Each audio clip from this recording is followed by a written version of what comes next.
remember back in 2017, when Mr. Moskwa was about to drop the bombs on CCP's top government officials' crimes against humanity, on Voice of America, which is owned by the US government and funded by the taxpayer dollars. I mean, CCP applied pressure and the VOA abruptly cut off Mr. Moskwa's live interview on air. And because if you imagine this country's mainstream media have already been bought out by the CCP because of the money, then what about the Voice of America?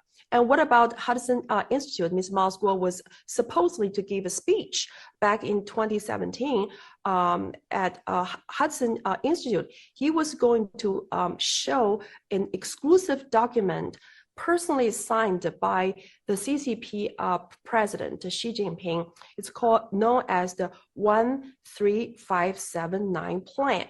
1 stands for one bioweapon, and 3 stands for 3 years in the development or the making of a deadly virus that would be purposefully released to the entire world to destroy public health, also known as the COVID-19.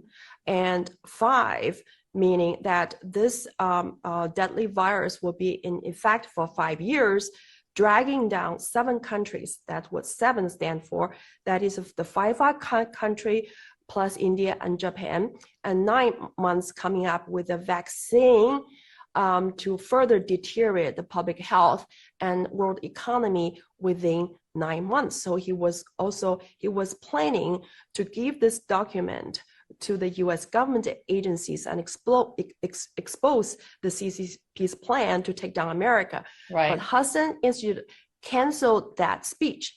Again, thanks to the pressure applied by the CCP embassy in Washington, D.C. Who at Hudson, do we know who at Hudson Institute caved on that pressure? So only through your show, I'm going to give you the exclusive information.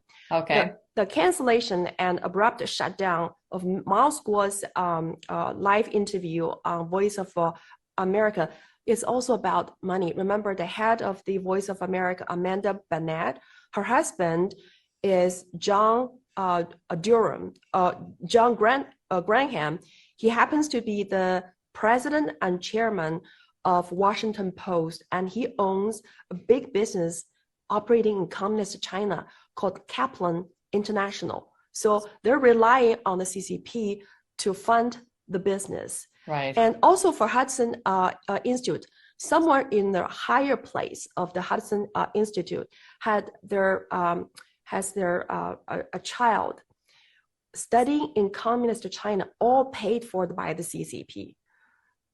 You know, room, hotel, everything. Wow. So it's always money. And if you look at who are donating to the think tank, like Hudson Institute, find whether there's CCP money, and then it solves all the mysteries.